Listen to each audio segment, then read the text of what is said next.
Hey everyone, today we are going to draw some foreshortened subjects.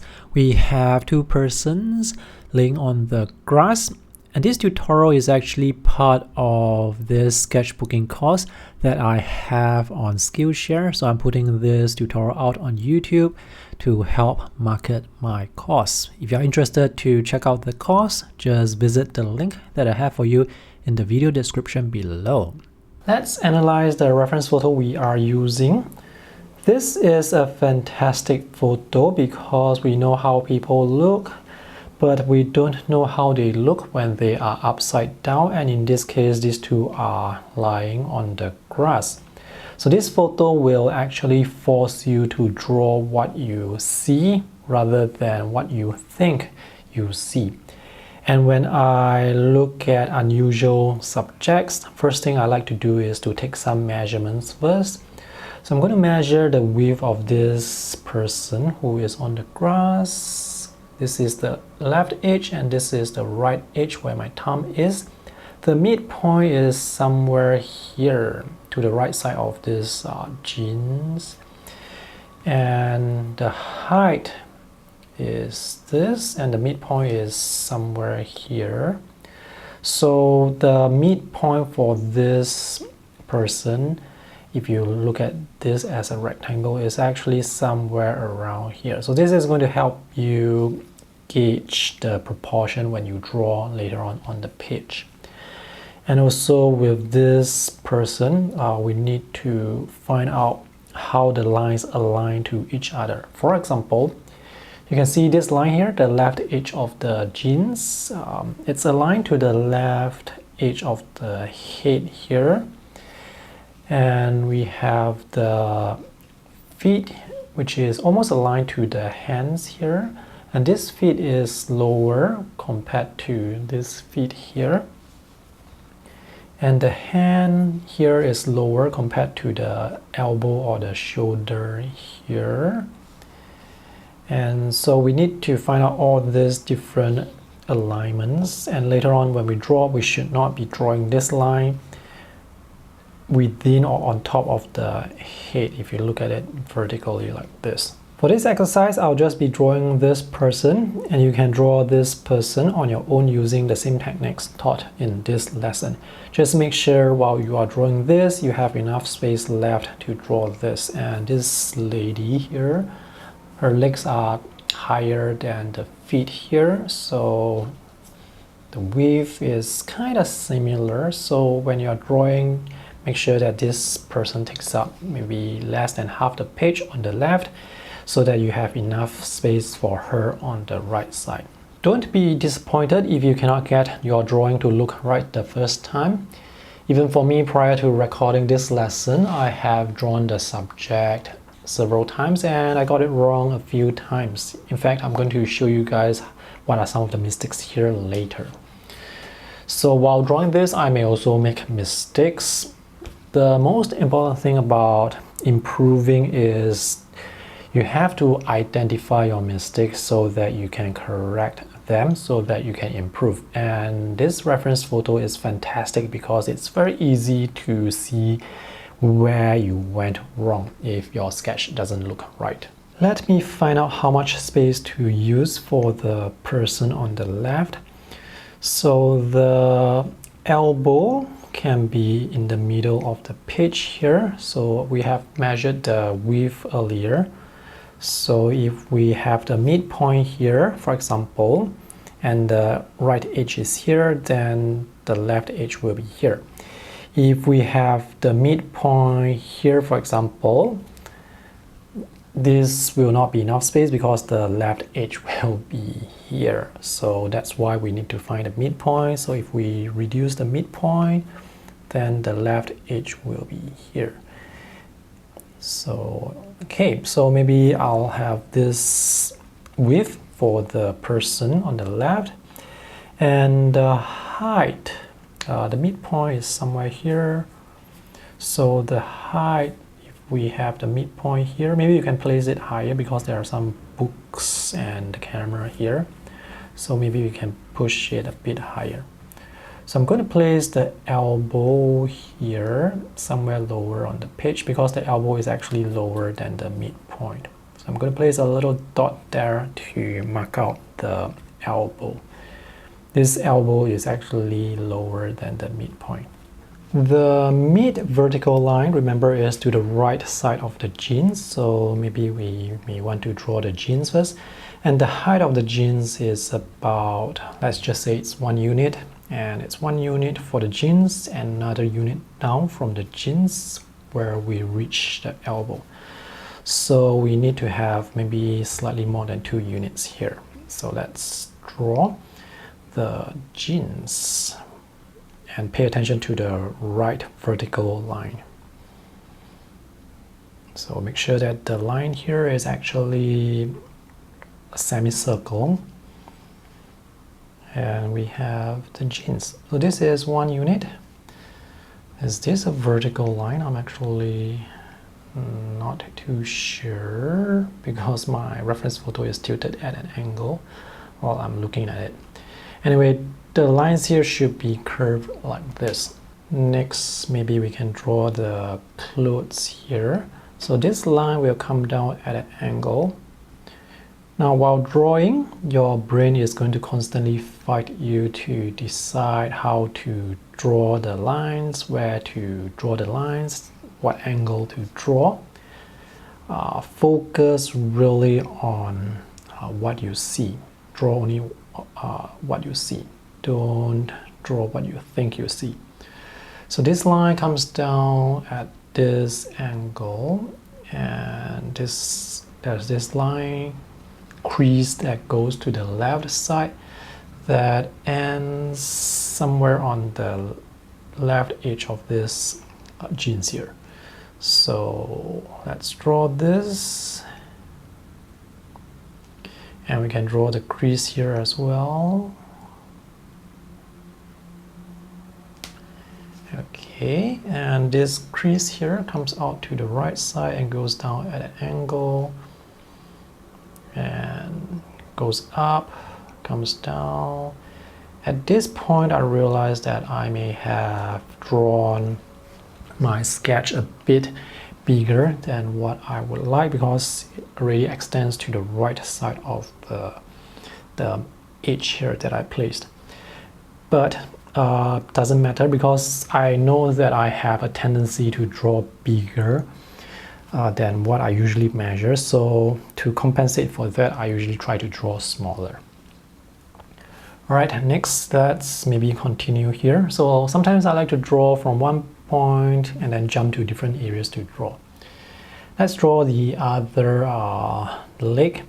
So this line, these jeans that come out here, it's actually horizontal. So let's draw a horizontal line. And it goes up, there is a curve. The end of the jeans is actually lower compared to this point. So maybe to make it easier for me, I would just draw the end first. I'm going to place it, maybe I should draw this first. Okay, and so I'm going to place the end somewhere here below this point here. And the end of the jeans has to be, let me see, it looks right to me. So this is how it should look. And we have a little curve here that goes down like this.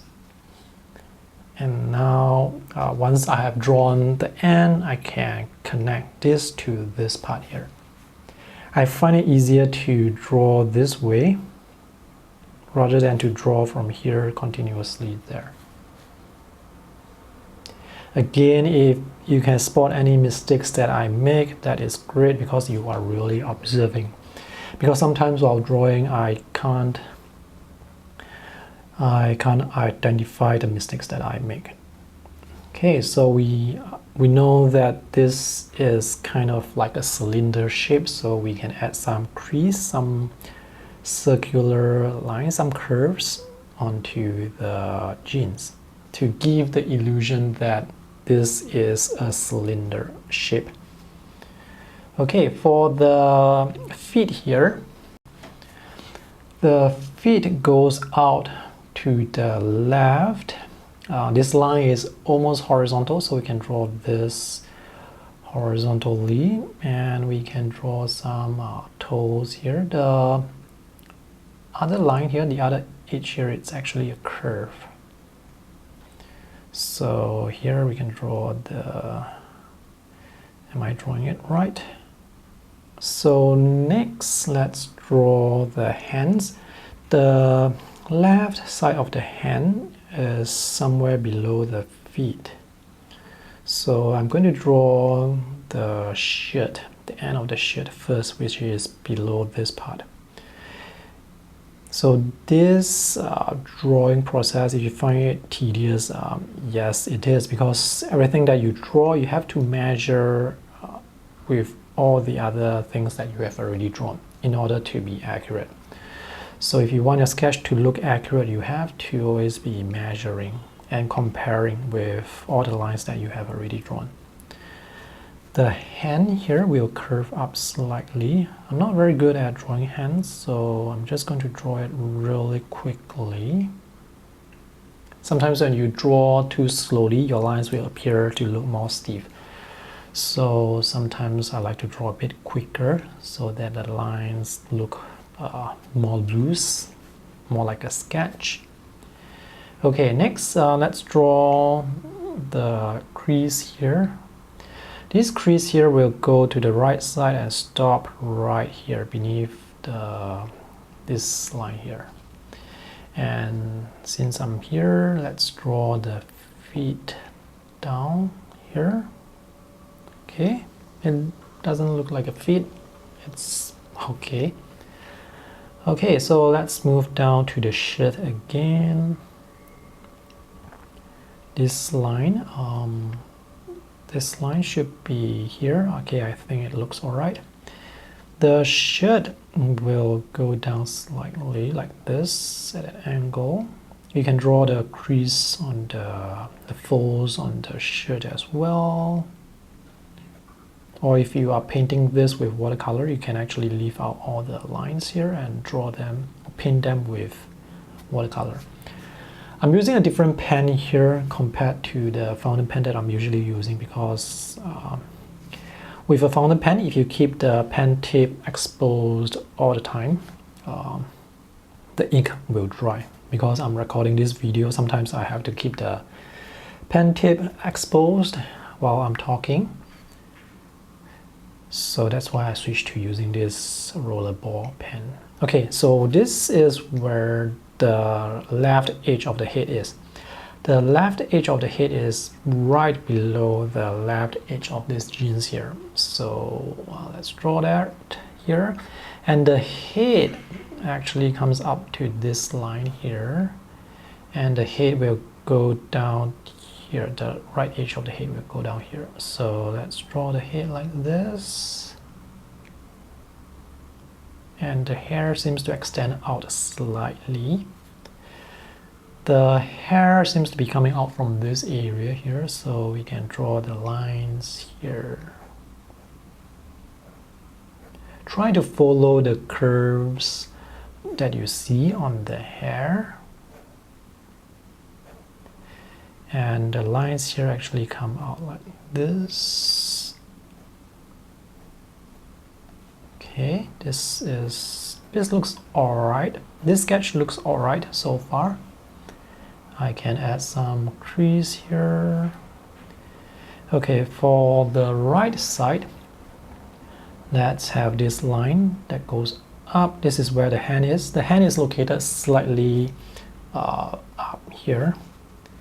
The bottom part of the hand is actually here, and it looks like a horizontal line. So let's draw that first because it's easier. And this is the tilted line, and this is the shirt. And we have a line that goes up like this. And at this point, I realized that maybe I should have extended this elbow here. So let's extend it there. and draw some crease, some folds for the shit. So this is the sketch I have so far, and it's not too bad. I may have gotten some of the angles wrong, but the overall shape of this person, I think it looks alright. And I can see some ink blobs created by this pen, which I really like. So let's draw the shoe here. The shoe is lower compared to this line here, so let's draw the shoe here. Okay, drawing the shoe is so much easier compared to drawing the person. And we have another shoe there. The shoe, the left shoe is behind the feet. So if you draw the shoe here, it may make the feet more difficult to see, but by drawing the shoe behind the feet, you can also create this overlapping element to create a sense of foreground and background. So I'm just going to draw the shoe behind the feet. This is art, so you can decide whether you should draw the shoe behind the feet or draw it away from the feet. If you are taking a photo, obviously you won't be able to do that. So I'm going to add some shoelaces to make it clear that this is a shoe. This, together with the lady on the right side, are the most challenging subjects to draw for this particular scene. So once you have drawn them, all the other elements in this scene, like the books, the files on the ground, on the grass, those are relatively easier to draw. So let's draw what are some of the items on the ground. We have a camera here. Oh, I actually drew an LCD screen on this camera, but it's not a modern camera. So you can see my brain is telling me to draw the LCD, but if you look closely, it's actually not a modern camera. It's not a digital camera. So just place all these elements at the correct position relative to the person on the grass. I'm going to draw this book here first, because this book is on top of the file here, which is placed at an angle, and I can see the thickness of this file, so I want to add some thickness. I can also see a lot of paper crammed into this file or folder. So let's draw those loose sheets of paper. Make sure the lines do not touch, otherwise you will lose clarity here. This is a book. Maybe I will want to add some details here on the book. Maybe make this folder a bit thicker. So I've just added more items on the grass. We have a sandal here, which I believe belongs to the lady on the right side. So these are really fun to draw because they are overlapping elements. Next, I want you to go on to draw this lady here on the right side. And if you find it challenging to draw her, my suggestion would be to use pencils to mark out the shape, the size that you need, mark out the general composition and the angles before you draw with ink. Or if you want to challenge yourself, then go straight with ink, but be careful. All right, spend a lot of time observing what you see and draw what you see, not what you think you see.